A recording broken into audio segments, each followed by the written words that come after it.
At this time, the National Broadcasting Company presents Morgan Beatty's War Telescope, a review of the war week and a forecast of possible developments to come. Morgan Beatty is NBC's veteran war reporter in the British capital. And so for his regular Sunday report, we take you now to London. This is Morgan Beatty in London, looking at the 187th week of war through the War Telescope. This has been a week of signs on the horizon, the widening horizon of war. Perhaps the best way to reflect these signs across the Atlantic would be to give you a day out of this reporter's notebook, a typical day of hunting news and signposts of the future in the capital of the British Empire. On the particular morning I have in mind, I drew back the blackout curtains, and below me in the street, a company of British soldiers swung along, throwing out that right arm with a will, and they were singing. They were singing or whistling more often these days, and that's the first sign I have to report. A growing confidence. Maybe Russia's advance last winter, or perhaps Tunisia, had something to do with it. Anyway, you do feel it. It's a definite something in the air. The men were singing that old World War favorite, Tipperary. And I wondered as I ate my rationed breakfast of tea and toast and butter, I wondered why this war had produced no smash favorites like Tipperary or Keep the Home Fires Burning or Over There. My first appointment of the day was with one of those unknown men you can't say much about. The reason is this: they don't carry the responsibility of government on their shoulders, so they cannot tell you the weighty decisions. They may merely give you background, pointers along the way. The pointers I got on this particular day had to do with the world's post-war money and what's going to be done about it. As I reported to you last Monday evening, the United States and Great Britain both have plans for post-war currency, plans based on gold, but they differ in that the United States would lean more heavily on gold, while the British would also use commodity credits, so that non-gold-holding nations could trade more easily with gold-wealthy nations like the United States. Secretary Morgenthau confirmed my report later in the week in Washington, but he did not discuss the immediate money problem that faces the Allies the minute Europe is invaded. Are we going to use the money the Germans are circulating, money adulterated with German promises to pay, but without specific gold backing? Or are we going to print money in Washington or London, special money, and back it with our gold and send that into these countries? Or would it be better to overstamp local currency already in use? That is, put a special stamp on part of the money in circulation and call in or destroy the rest. That might be a way to check inflation. I don't know the answers, and neither did my friend know them. But I doubt if the powers that be have made up their minds completely about it. But once again, my friend impressed me with the complexity of the problems we face. The money problem alone presents angles and obstacles, dark bypasses and dead-end streets where a mistake could mean ruin to the Allied cause just as surely as a major defeat on a battlefield. So no wonder both Churchill and Roosevelt keep warning us to expect setbacks, disappointments, and mistakes. It's not a question of making no mistakes at all. It's a question of how few mistakes we can make. Anyway, the experts are hard at work on the money problem and many another. Both the British and American plans for money will be published soon. This means there's an urgency about it in the minds of our leaders, and that's another signpost of war. Urgency for action in many fields. And so I took leave of the man who knows his money. I decided to cut through a park. Beyond the big gate, I discovered a fairyland of spring blossoms. The bulbs were planted long before the war, and as the British say, they wanted tending. But they persisted in showing their beauty and shedding their perfume. Suddenly, I heard a sound that sent a wave of homesickness over me. Or were my ears playing me false? No, there it was again, a cracking sound that rang like a bell in my ears. Unmistakably, it was the sound of an American baseball bat against a regulation big league baseball. For the first time in years, I really wanted to see an infield swing over when a left-hander came up to bat. I wanted to see a first baseman stretch himself a mile and spear the throw from short. I actually broke into a run toward the crack of the bat, and sure enough, there they were, Uncle Sam's soldiers, warming up for the American baseball season in London. And of all things, scores of British spectators braved the raw wind and looked on fascinated. A burly fellow with a pipe, obviously a cricket or a Rounders fan, spotted me as an American and brought two of his friends over for a chat about the American game. Must the batter always run when he hits the ball, they asked. Yes, unless it's fouled, I said. And what's a foul? I explained the best I could. But how can a foul be a strike? For the first time in my life, I understood how complicated is American baseball, or rather, how complicated it has become through the years with the speed-up rules. I did the best I could to cover the general idea to the man with the pipe, but for the life of me, I couldn't tell him how many feet there are between the pitcher's box and home plate. As an expert, I fizzled out right there. But my English friends liked the game. It looks a good sport, they said, but it wants a lot of knowing, which in American means it's okay, but it's hard to figure out. My old eye for the game returned gradually, however, even though it was distracted a bit by the silver barrage balloons hanging in the sky and the big guns peeping over a parapet of the anti-aircraft defense system. They were a little beyond home run territory. Soon I spotted a professional player, obviously the best man on the field, and I asked him all about his team. He was Chuck Eisen, Lieutenant Chuck Eisen. He confessed he had led both major and minor leagues in strikeouts when he was in the Pacific Coast League in 1941. He went to the Red Sox for $17,000, but before he got a chance to play last year, he went into the Army, and here he is. Chuck says he's going to have the best team in the British Isles, and they'll play in the first World Series in Britain this fall. His boys were out to practice first on March the 6th, to be exact. Chuck's counting on several good boys. At short, he's got Private Johnny Farrell from Brooklyn and Private First Class Bob Korcher of Scranton, Pennsylvania. He may play third base, incidentally. Sergeant Red Summerall of Eden, North Carolina, is shaping up as an outfielder. The only fly in the baseball ointment at this moment is the dearth of uniforms and shoes. Only one team, London-based command, has both uniforms and shoes in this area. The Army is given examples, by the way, to a British war contractor, and the men may get their togs by May the 15th, and they may not. Baseball uniforms and shoes must take their chances behind rush war orders, which is another sign of the times. But enough of baseball. My next appointment was pressing close.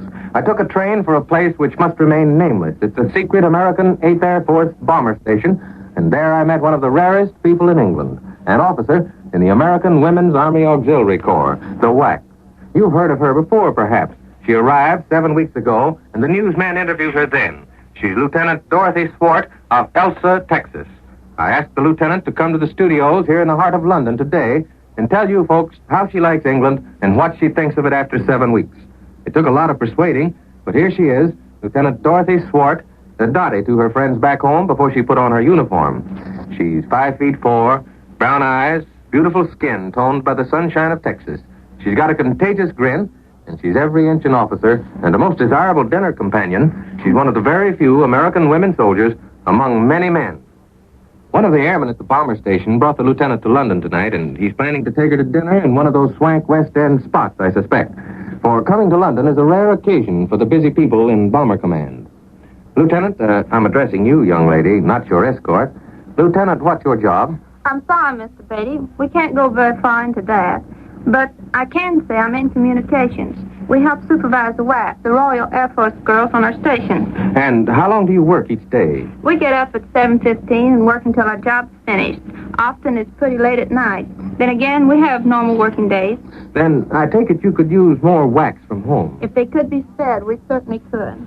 And how do How do I like England? How many times have I answered that? Here goes. I like England. I'm not homesick. I haven't been bothered much with Brussels sprouts as you have in London because we have army food. And no, I didn't bring near enough stockings. I only brought 12 pair. I could have used 3 times that many. I don't have much time to go out, but when I have gone to dinner, dances in London or another base, I enjoyed them very much. The English could not be kinder or more considerate if they tried. Thank you, Lieutenant, for clearing up all the standard points in record time. Now, let's get outside the regular sphere. What do you miss most? I don't like comparisons, but I do miss good old American sunshine. Next, I miss soap flakes. We have excellent bar soap in England. If you can get a flake, you can't get flakes anywhere. And bar soap is not as easy on our precious stockings. I miss American cosmetics, too. Not because American is better. I really don't know much, don't know which is better. But because all cosmetics are very hard to get over here. But I'm so busy I don't have time to worry about things I miss. But how about those crisp salads and French dressing? Oh, yes, the salads, too. But if this keeps up, the folks back home will think I'm complaining, and I'm not. And the things you miss aren't hurting you any, judging from your appearances. But let me tell you about the fun we have. I've got an English bicycle. It took a little while to get used to the handbrake instead of the coaster brake and riding on the wrong side of the road instead of the right. The British think the left side is the right side of the road, Lieutenant. Well, anyway, both sides of the roads are the right side for me now. It's still a little confusing. Tell us, Lieutenant, what's your biggest thrill to date? That dinner dance, the Ritz, or what? No, not the dinner dance. I deserted that dance so I could be on hand for the great event of my life. A party was given for some airmen, where I could see Mr. Winston Churchill. I hurried from London and arrived just in time to meet one of the greatest men of modern times, the Prime Minister. He looked exactly like his pictures. This was a high point for me because, well, when I saw him and shook hands with the man who has so many responsibilities like our own president, I began to think how hard a job he has. And I thought how wonderful it is in a democracy for the leader to mix socially with the boys who are really fighting in the battles on the front line. Yes, this must have been an impressive experience for you, Lieutenant. I remember the day I first saw you. You're different somehow in only 7 weeks. You're more mature, more of a soldier, more of a personality capable of carrying on the democracy that Roosevelt and Churchill stand for. Thank you for coming in today. You're another and an inspiring sign of the times for us. As you folks back home may have gathered, a Correspondence Day is a busy one. After my visit to the bomber base, I returned to London to check over the news of recent days. More and more people are being called up for national service of one kind or another. And Brendan Bracken, Britain's skillful Minister of Information, has discovered that the ministry supplied the British people with 40,000 talks last year on every conceivable subject, most of them by experts. But he's going to cut down on talks because the British passion for oratory, as Mr. Bracken puts it, has developed to monstrous proportions, and that's another sign of the times. Less speech and more action. And the Russians are demanding our maximum effort in the near future. Soviet Ambassador Maisky puts it bluntly. We want to bring this terrible war to an end at the earliest opportunity, he said. And that brings us to my major engagement of the day. I talked with a student of war, a man who has spent much of his life studying the history of warfare.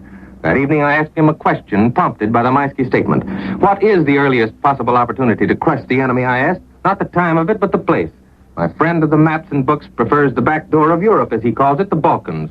The same back door the Allies used in 1918. But he reminds me that this war, strategically, is developing several interesting back doors for Allied attack. And would you name them, I asked? He told me to consult the stream of news pouring out of the world. All the clues have been published. Then he smiled. So off I went pondering. After several hours of digging, I discovered what my friend was talking about. Series of developments. These signs began cropping out before the end of March, and they're multiplying fast now. The first one, developed on March the 30th, 4,000 square miles of Britain has been set aside as a possible springboard for offensive operations against the Axis. Then Stockholm reported rumors of mysterious parachuter activity by Allied forces in Norway. Bern, Switzerland said the Germans and Italians are building a Riviera line across the soft underbelly of France. King Boris of Bulgaria has been talking to Hitler about the Balkans, where seething undercurrents are again developing. And General Eisenhower says the Tunisian campaign is shaping toward a decision. And the British United Press today says the Royal Navy is massing in the Mediterranean to prevent a Tunisian Dunkirk. In the midst of all these reports, our own Secretary of the Navy, Frank Knox, reveals that the United States Navy is working in the Pacific with floating docks, which means we're moving toward independence of shore bases. This is a threat of offensive action against the Japanese on the other side of the world. All of these things add up. They spell opportunity for the Allies on many fronts. At last, the tables are turned strategically, thanks to the back doors of the Axis created by the strategy of the Allied High Command. And now this is Morgan Beatty saying, so long until next Sunday.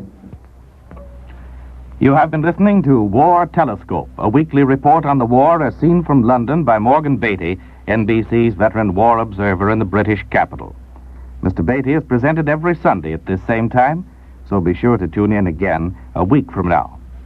This program came to you from London and New York. This is the National Broadcasting Company.